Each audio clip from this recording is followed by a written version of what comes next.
आप देख रहे हैं लाइव इंडिया हर पल।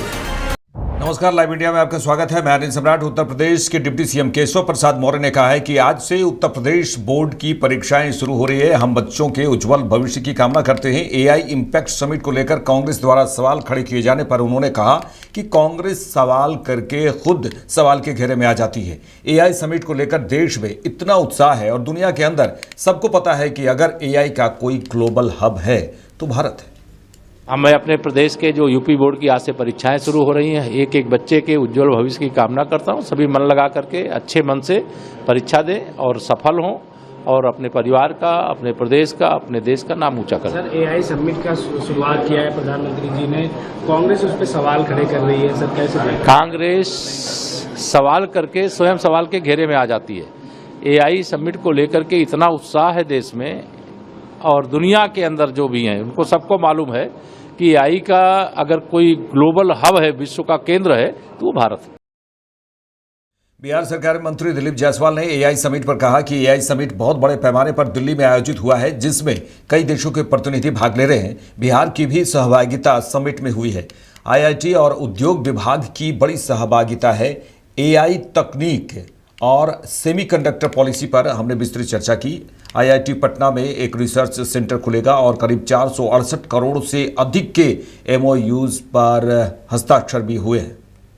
आर्टिफिशियल इंटेलिजेंस का दुनिया का तीसरा एआई समिट और बहुत बड़े पैमाने पर दिल्ली में आयोजित हुआ है, जिसमें बहुत देश के राष्ट्राध्यक्ष और राष्ट्रपति सभी लोग भाग ले रहे हैं।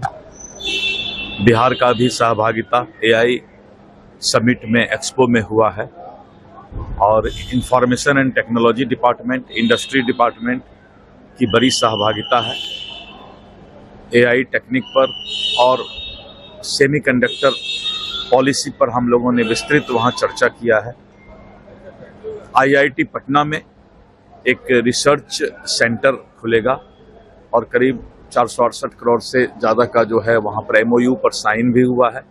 विभिन्न तरह के एआई टेक्निक में बिहार भी। चलिए आगे बढ़ेंगे। उत्तर प्रदेश सरकार में मंत्री नरेंद्र कश्यप ने आरएसएस प्रमुख मोहन भागवत के बयान पर कहा कि पूरा देश दुनिया जानती है कि हिंदू धर्म भारत का सबसे पुराना धर्म है और यदि उनका कथन है कि जो लोग घर वापसी करना चाहते हैं उनका स्वागत है। उन्होंने कहा कि मैं मोहन भागवत के बयान का समर्थन करता हूं। उन्होंने आगे कहा कि समाजवादी पार्टी के नेताओं को एसआईआर फोबिया हो गया है, उन्हें और कुछ भी ध्यान नहीं है। बिहार चुनाव ने अखिलेश यादव को दिग्भ्रमित कर दिया है। सत्य और तथ्य की निगाह से देखते हैं, क्योंकि सारा देश दुनिया जानती है कि हिंदू धर्म यानी सनातन धर्म भारत का सबसे पुराना धर्म है और यदि उनका ये कथन है कि जो लोग घर वापसी करना चाहते हैं तो उनका स्वागत है, मेरे ख्याल से ये बेहतर है और मोहन भागवत जी के बयान का मैं समर्थन करता हूँ। सर, सपा का डेलीगेशन आज एसआईआर मुद्दे को लेकर चुनाव आयोग का रैली जाएगा। समाजवादी पार्टी के नेताओं को एसआईआर फोबिया हो गया है। उन्हें और कुछ भी ध्यान नहीं है एसआईआर पर सवाल उठाने के अलावा, भाजपा के खिलाफ बगावत करने के अलावा। बिहार के चुनाव ने अखिलेश यादव जी को दिग्भ्रमित कर दिया है। अब वो आयोग पे सवाल उठाएं या सेना पे सवाल उठाएं, 2027 में आना तो भारतीय जनता पार्टी को ही है। इसलिए उनको वो अपनी हार को एसआईआर के छाते से कहीं ना कहीं बचाने की कोशिश कर रहे हैं, लेकिन अखिलेश यादव की पार्टी 2027 में बचेगी नहीं। भाजपा को फिर सत्ता में आने का अवसर मिलेगा। कांग्रेस नेता आराधना मिश्रा मोना ने कहा कि कांग्रेस के कार्यकर्ता जो मनरेगा के लिए गरीब किसानों के लिए शांतिपूर्वक प्रदर्शन कर रहे थे तो उन पर कल बर्बर लाठीचार्ज किया गया। जिस बर्बरता के साथ लाठीचार्ज का उपयोग किया गया वह इस लोकतंत्र के लिए खतरनाक संकेत है। उन्होंने कहा कि देश संविधान से चलता है और इस देश का संविधान हमें अधिकार देता है कि हम अपनी बात की अभिव्यक्ति करें। डिप्टी सीएम ब्रजेश पाठक के बयान पर उन्होंने कहा कि यह तो हम पहले कह रहे थे, आज डिप्टी सीएम कह रहे हैं तो यह बात और पुष्ट हो गई है। हल्का फुल्का नहीं बल प्रयोग किया गया, बर्बरता पूर्वक लाठीचार्ज किया गया। जिस तरह से कांग्रेस के कार्यकर्ताओं को जो शांतिपूर्वक प्रदर्शन कर रहे थे उनको और मनरेगा के लिए कर रहे थे। इस देश की जनता, प्रदेश की जो गरीब किसान मजदूर हैं उनके अधिकारों के लिए कर रहे थे। और जिस बर्बरतापूर्व लाठीचार्ज किया गया, बल प्रयोग किया गया, वो इस लोकतंत्र के लिए बहुत ही खतरनाक संकेत है। देखिए, ये देश संविधान से चलता है और इस देश का संविधान हमें अधिकार देता है कि हम अपनी बात की अभिव्यक्ति को रखें और हम अपने, चाहे वो धर्म की बात हो, चाहे अपने अधिकारों की बात हो, उसका निर्वहन करें। तो ये देश संविधान से चलेगा, किसी की इच्छा से नहीं। डिप्टी सीएम ब्रजेश पाठक का जो बयान है माघ मेले को लेकर, उनका जिन्होंने भी बटुकों की चोटी खींची है उनको महापाप पड़ेगा, उनके बयान को आप कैसे देखते हैं? ये तो हम लोग पहले कह रहे थे, आज इस सरकार के डिप्टी सीएम कह रहे हैं, तो ये तो बात और पुष्ट हो गई जो कांग्रेस पार्टी और सभी विपक्षी दल कह रहे थे। सर, किरण रिजिजू कह रहे हैं कि राहुल गांधी देश के लिए सबसे बड़ा खतरा है। देखिए, राहुल गांधी इस देश को एक रखने के लिए उन्होंने इस देश को कन्याकुमारी से कश्मीर तक और मणिपुर से लेकर मुंबई तक एक सूत्र में भारत जोड़ो में जोड़ा है। वो एक ऐसे नेता है जिन्होंने हमेशा गरीबों की, किसानों की, मजदूरों की, नौजवानों की बात को बेबाकता से सदन में भी रखा है और सड़क पर भी रखा है। आगे बढ़ेंगे। एआई इम्पैक्ट समिट में चीन में बने रोबोडॉग के डिस्प्ले पर हुए विवाद के बाद गलगोटिया यूनिवर्सिटी की प्रोफेसर डॉक्टर ऐश्वर्या श्रीवास्तव ने कहा कि हमने कभी दावा नहीं किया कि हमने इसे रोबोडॉग बनाया है। यह सिर्फ हमारे एआई इन्वेस्टमेंट का एक हिस्सा था। इसे बहुत गलत तरीके से समझा गया। बिल्कुल सर, उनका ही, हमने कभी क्लेम नहीं किया कि हमने इसको मैन्युफैक्चर किया। हमने कहीं उसका लोगो भी हाइड करने की कोशिश नहीं करी। हमने केवल ये कहा कि हमने इसको अपने यूनिवर्सिटी में as a part of the investment हम इनको लेके आए हैं ताकि बच्चे उससे इंटरैक्ट करें और उसको एक्सप्लोर करके रिसर्च और डेवलपमेंट के पर्पज़ से लाए। As a part of all of this, जैसे हमने centre for drone intelligence and simulation बनाया है, एनवीडिया लैब है हमारे यहाँ रिसर्च के लिए, तो हम चाहते थे बच्चे उसको देख के अपने मॉडल्स, अपने प्रोटोटाइप्स बनाने की कोशिश करें। As a part of the AI investment हमने उसको यहाँ शोकेस किया क्योंकि वो बहुत इंटरैक्टिव था और बच्चे उसमें इन्वॉल्व होते हैं, कोशिश करते हैं खुद बनाने की, पर हमने कहीं ये क्लेम नहीं किया कि वो हमने बनाया है। लेकिन जो चीज़ें रिपोर्ट हुई उसमें ये कहा गया है कि गलगोटिया ने उसने कहा कि हमने इसमें 300 करोड़ रुपये खर्च किए। नहीं सर, इस पे नहीं कहा हमने, यही मिस इंटरप्रिटेशन हुआ थोड़ा सा। और आप जानते हैं सोशल मीडिया में कोई छोटी सी बात कितनी आग की तरह फैलती है। हमने ऐसा कहीं नहीं कहा कि 350 करोड़ का हमने ये डॉग लिया। हमने केवल ये कहा था कि 350 करोड़ का इन्वेस्टमेंट एआई की डायरेक्शन में हमारी यूनिवर्सिटी कर रही है, उसमें से एक पार्ट ऑफ इन्वेस्टमेंट इसको प्रोक्योर करना है। प्रोक्योर मीन्स लेके आना है अपने बच्चों के लिए। हमारा एआई का जो इन्वेस्टमेंट है उसका ये सारा पार्ट था। सेंटर ऑफ ड्रोन इंटेलिजेंस, हमारे iOS ऐप्स से जो एप्पल और इन्फोसिस पावर्ड हैं, बच्चे अपने खुद iOS ऐप्स बनाते हैं, उन्होंने अवार्ड जीते हैं और वो लाइव हैं अभी एप्पल स्टोर पे। हमारा गलगोटिया सेमीकंडक्टर लैब है, हमारा एनवीडिया सुपर कंप्यूटिंग लैब है जिसमें हम रिसर्च कर रहे हैं। तो सर, ये पार्ट है उस एआई इन्वेस्टमेंट के, ना कि वो dog. It was not never said. लेकिन मैम, कोई रिस्पॉन्सिबल तो होगा ना जिसकी वजह से इस तरह की चीज़ें सामने आ गई। सर, अगर ऐसा हुआ है, मैं सिर्फ ये कहना चाहती हूँ, our university stands very, we have our own name in the quality of education और हमारी एक लेगेसी है and we are really trying to stand up with the prime minister's vision of Atmanirbhar Bharat. हम अपने बच्चों को इंडस्ट्री से इंडस्ट्री एक्सपीरियंस से इक्विप करें, real hands on experiential learning. हमारे सीईओ सर इतनी कोशिश कर रहे हैं कि जितना भी बाहर का चीज़ें हैं वो हमारे बच्चे सिर्फ सुने नहीं बल्कि उन्हें देखें। उसमें जैसे होता है ना, एक बच्चा टॉय को दूर से सुनता है तो उसे नहीं पता, पर देखता है तो उसको छूता है, तोड़ता मरोड़ता है। This is what our CEO wants कि बच्चे उसे देखें, वो ये ना कहें कि हमने कभी देखा नहीं, हमने कभी इसको जाना नहीं। It was a part of the AI investment. We never said that we manufactured.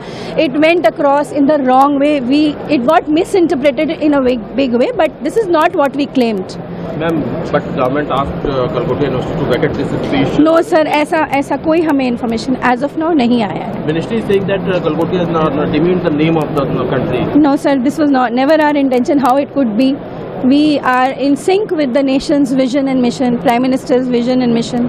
तो ऐसा तो हम बिल्कुल कभी करना ही नहीं चाहेंगे और अगर ये मिसइंटरप्रेट हुआ है तो वी आर रेडी टू हम अपना आपको बता रहे हैं कि ये क्या कहना था और इट गॉट मिसइंटरप्रेटेड। यह पूछे जाने पर कि क्या गलगोटिया यूनिवर्सिटी ने देश की इमेज खराब की है यूनिवर्सिटी की प्रोफेसर नेहा ने कहा कि गलगोटिया यूनिवर्सिटी की वजह से देश को बहुत नाम मिला है। गलगोटिया की वजह से देश का नाम बहुत रोशन हुआ है। सर, मैं पहले भी कह चुकी हूँ, आप आइए हमारी यूनिवर्सिटी, हमने देश को पैरालंपियंस दिए हैं। हमारे Shubhankar Mishra is a Galgotia alumni, ठीक है। गलगोटिया ने देश को बहुत सारे अच्छे रिसोर्सेज दिए हैं, जगह जगह पर वो अपना योगदान दे रहे हैं और गलगोटिया यूनिवर्सिटी एक बहुत रिस्पॉन्सिबल एकेडमिक इंस्टीट्यूशन है। It is a legacy, it is a legacy sir. आप ऐसे यूनिवर्सिटी को जो टार्निश, उसकी इमेज को टार्निश करने के लिए जो शब्दों का प्रयोग करें, मेरी रिक्वेस्ट है कि थोड़े रिस्पॉन्सिबली हम अपने शब्दों का चयन करें, क्योंकि एक छोटी इररिस्पॉन्सिबल हरकत से बहुत internet has been taken to storm by all the wrong reasons. ये तो रिपोर्ट हो चुकी है ना कि चीन के प्रोडक्ट को चाइना ने क्लेम किया कि हमारा है। हमने कभी क्लेम ही नहीं किया कि हमारा है, इंडियन है, गलगोटियन है, हमने नहीं कहा सर। उसकी ब्रांडिंग अभी भी उस पे है। वो रोबो कहाँ है? वो रोबो जिस काम के लिए आया था वहाँ चला गया, बच्चों के पढ़ने के लिए, बच्चों की रिसर्च एंड डेवलपमेंट के लिए आया था, वहाँ चला गया। हमारा सेंटर, हमारा कैंपस वो बच्चों के लैब में चला गया, जो जिस काम के लिए आया था। वो यहाँ 2 दिन प्रोजेक्शन के लिए था, प्रोजेक्शन हो गया। क्या आपको ये और एक और रीजन है उसका कि आप बच्चों के काम पे भी फोकस करें। ये क्या जगह खाली करने जा रहे हैं आप? क्योंकि सर, मैं फिर कह चुकी हूँ, Galgotias University is a major contribution, is a major contributor to India's resource and intellectual human capital. हमको ये इन्फॉर्मेशन नहीं है और ऐसी चीजें कभी होंगी भी नहीं, इतना मुझे पूर्ण विश्वास है अपनी यूनिवर्सिटी पे, हमारे विजन, हमारे मिशन, हमारी अप्रोचेस पे। पूरी कंट्रोवर्सी के लिए रिस्पॉन्सिबल कौन है? सर, कंट्रोवर्सी के लिए किसी एक इंसान को आप कैसे रिस्पॉन्सिबल ठहरा सकते हैं? किसी का कहा हुआ ठीक तरह से समझा नहीं गया, किसी का वापस समझाया हुआ को ठीक तरह से डिकोड नहीं किया गया, सब एक पे एक उसको बढ़ाते गए। It has become a grape wine. इसके लिए कोई एक इंसान कभी जिम्मेदार हो ही नहीं सकता। I only take the responsibility of not being able to articulate things enough which I intended to, but not that I claimed something on behalf of my university or my country. I am a very responsible professional and a very responsible. बढ़ेंगे। असम के नेता प्रतिपक्ष और कांग्रेस नेता देवव्रत सैकिया ने कहा है कि जिनके दिल में जनता की सेवा है वे नीति और आदर्शों पर चलते हैं। हमारी उस बाहरी पार्टी के लिए कोई अच्छी भावना नहीं है जो विचारधारा के नाम पर असम के समाज का विभाजन रही है। उन्हें भूपेन बोरा के बारे में उन्होंने कहा कि जाना है तो जाने दीजिए, मैं बस उन्हें शुभकामनाएं दूंगा। जिसका एक आसामीज बहुत बड़ा पोएट का था, मंत्रित्व जिसका अंतिम सपना है, वो सब जा सकता है देख के, लेकिन उसका सपना भी टूटने में जाना नहीं, समय नहीं लगता। और जिसका मन में पब्लिक का सेवा करना है, पब्लिक सर्वेंट हिसाब से पॉलिटिक्स करना चाहते हैं, वो तो नीति और आदर्श के लिए करेगा। अभी गांधी जी जैसे हाफ धोती पहन के घूमता था, उसका आदर्श अच्छा लगता है। कैसे वो असम में आके असमिया आदमी का बारे में गलत बोला था एक बार, जब असम में आया तो माफ़ी मांगा कि हमको मालूम नहीं था असम का आदमी इतना अच्छा है। तो गांधी जी हम लोग को प्रेस करके गया हमारा सिंप्लिसिटी के लिए। अभी जो बाहर का जो है, ये जो आइडियोलॉजी का नाम में जो आसामी सोसाइटी को विभाजन वाला पार्टी है, इसके लिए हमारा मन में कोई अच्छा भाव नहीं है, इसलिए हम नहीं जाएंगे बीजेपी। तो आपका बार ये बोला था कि आप भी चल, हम तो बताया ना बीजेपी नहीं जाएंगे, बोल दिया, हो गया, काम खत्म। जाएगा, जाने दीजिए ना, उसको शुभकामनाएं दे पाऊंगा। मेरा प्रेसिडेंट था, साथ में काम किया, और पहले मैं जब 2011 में नया एमएलए बन के आया था तो उसने भी मुझे थोड़ा विधानसभा में कैसे क्या रखना चाहिए वो बात बताया था, अच्छा एडवाइस दिया था। बाद में अभी क्या हो गया मुझे मालूम नहीं। आई respect his guidance when I was the first timer in assembly. मुझे बहुत अच्छा सलाह दिया था वो उस समय। भूपेन बोरा ने और एक इंगित दिया था कि अगर रकीबुल हुसैन रहेगा तो वो नहीं रहेगा, अगर नहीं रहेगा मैं तो क्या बोलूँगा, उसका मन का बात, मेरा मन का बात नहीं है ना। हमको तो लड़ाई संघर्ष करके देश ने जीता है, संघर्ष करके आगे जाने को अच्छा लगता है। एक्सप्रेस हाईवे में पैसा ज़्यादा दे के गाड़ी चलाने का फुर्ती नहीं है। जो गाड़ी को हॉर्न बजाओ, पे पू पू पू, ट्रैफिक में इधर उधर जाओ, तब मजा आता है गाड़ी चलाने की। मोतिहारी की बात कर लें। बिहार के मोतिहारी में अवैध लॉटरी कारोबार के खिलाफ नगर पुलिस की कार्रवाई लगातार जारी है। इसी क्रम में एसपी स्वर्ण प्रभात के निर्देश पर नगर थाना अध्यक्ष राजीव रंजन के नेतृत्व में गुप्त सूचना के आधार पर थाना क्षेत्र के जानपुल इलाके में छापेमारी की गई। छापेमारी के दौरान पुलिस ने भारी मात्रा में अवैध लॉटरी के टिकट बरामद किए। नगर पुलिस की कार्रवाई में 7 बंडल अवैध लॉटरी टिकट और 8,600 रुपये नगद जब्त किए गए। मौके से एक कारोबारी को गिरफ्तार भी किया गया। गिरफ्तार व्यक्ति की पहचान बंजरिया थाना क्षेत्र के दरोगा टोली निवासी विजय कुमार के रूप में हुई है। पुलिस ने आरोपी को हिरासत में लेकर पूछताछ शुरू कर दी है। इस अवैध कारोबार से जुड़े अन्य लोगों की तलाश में छापेमारी जारी है। नगर थानाध्यक्ष ने स्पष्ट किया है कि शहर में किसी भी हाल में अवैध गतिविधियों को पनपने नहीं दिया जाएगा। पुलिस की यह कार्रवाई अवैध धंधों में संलिप्त लोगों के लिए सख्त चेतावनी मानी जा रही है।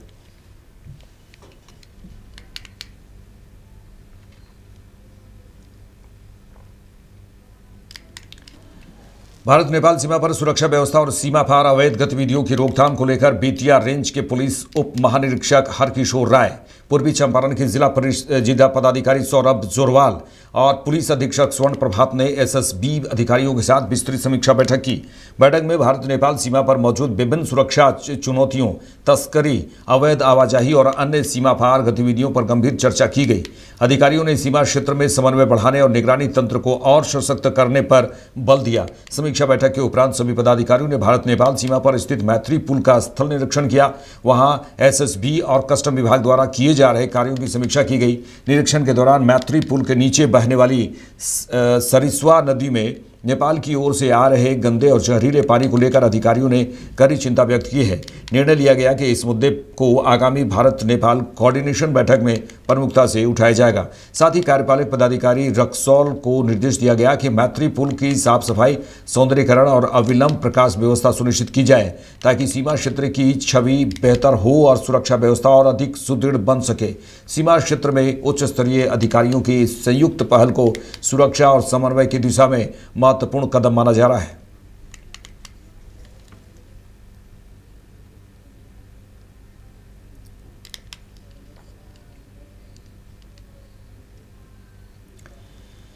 नीट की तैयारी कर रही छात्रा की संदिग्ध जो जान चली गई, उसी मामले पर पुलिस जांच कर रही है। केंद्रीय अन्वेषण ब्यूरो सीबीआई की टीम एक बार फिर जहानाबाद स्थित छात्रा के पैतृक गांव पहुंची।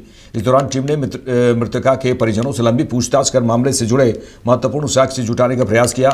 इस दौरान टीम ने मृतका के माता पिता और भाई से कई अहम बिंदुओं पर पूछताछ भी की।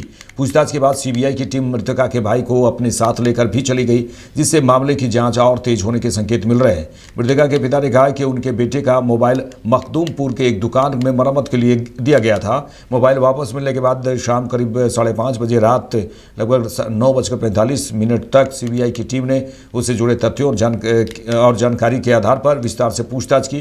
उन्होंने बताया कि जांच टीम पहले से तैयार कुछ सवालों की सूची लेकर आई थी, जिनके आधार पर परिजनों से जानकारी ली गई। जांच के लिए पटना से सीबीआई के 6 सदस्यीय दल को गांव भेजा गया था। पूछताछ और जांच प्रक्रिया करने के बाद टीम मृतका के भाई का मोबाइल अपने साथ लेकर रवाना हो गई, जिसे जांच के लिए महत्वपूर्ण साक्ष्य माना जा रहा है। नीट की तैयारी कर रही छात्रा की संदिग्ध जो जान चली गई है, उस मामले पर लगातार चर्चा ये बना हुआ है। मामले की गंभीरता को देखते हुए सीबीआई हर पहल की गहन जाँच कर रही है। 5 या 6 आदमी थे। तो क्या क्या इसमें आज क्या हुआ? अब तो सीबीआई आए, कुछ पेपर वगैरह पर सिग्नेचर करवाए, सो मोबाइल वगैरह ले गए थे। मोबाइल ले गए? कहाँ से मिला मोबाइल? मोबाइल रखा हुआ था मखदूमपुर में बनाने के लिए दिया गया था, वहीं से मोबाइल लेके गए, चले गए। ठीक है। अच्छा, कितने बार आई? कौन सी टीम थी? कब आई? सीबीआई वाले टीम थे। कब आई थी? आए थे करीब 2:30-3 बजे। दूसरी बात है? दूसरी बात बिल्कुल दूसरी बात। कितना घंटा रही यहाँ पे? कितना घंटा पूछताछ? 4-5 घंटा रहे होंगे।